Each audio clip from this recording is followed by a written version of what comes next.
Hey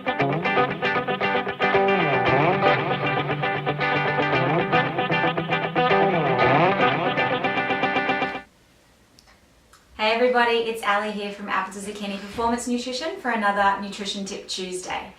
So, the topic today is, I get bloated, am I lactose or gluten intolerant? This is a really common theme when I meet someone new here in clinic. They'll often say, look, I think I have a bit of a lactose intolerance or a bit of a gluten intolerance. I get bloated, my tummy gets a bit angry, all these sorts of things. So this is where nutrition gets pretty technical. So what we do in that instance is we go through a series of questions. There are a whole bunch of things that I'll ask somebody in terms of how their gut acts on a daily basis, but also things like how their skin might act on a daily basis, or their hair, or their energy levels. So there are a bunch of questions that need to be answered. And then what we do is we go through what they eat, so foods, food groups, then on the more sort of nitty-gritty level, ingredients and maybe food chemicals. All of these can play a part. And then we also go through things like life's stresses, whether it's exercise or relationship stress or stress at work, whatever it might be. You have this threshold if you have an intolerance to something. And if you're stressed, if there's a stressful week or something like that, this threshold in your body can actually be lowered in times of stress, which means you might not normally respond or react to a certain food that makes your gut angry, but in times of stress you do. So we have to look at all of those sorts of things. And what I usually get someone to do between appointments is keep a really detailed food and symptom diary.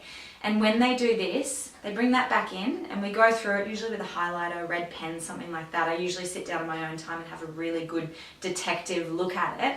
And I try and make links between what's happening with someone's symptoms and what they're eating or what they're using in the household. You know, it could be a detergent or something like that. It's not necessarily food all the time.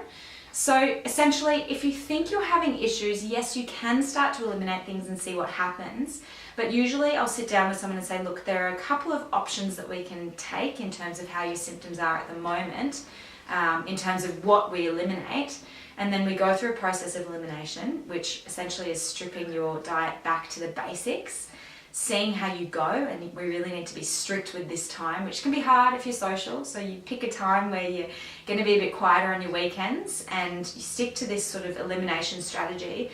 And then we talk through how to reintroduce likely culprits to see if you have a response. So yes, it can get really technical, but we can yield really wonderful results for people. So if you think you might have an angry gut or there's something going on and you think it might be certain foods, dig a little bit deeper, get in touch, because you can really start to feel a whole lot better even if you didn't think you were feeling all that bad. So could be lactose, could be gluten, could be something completely different.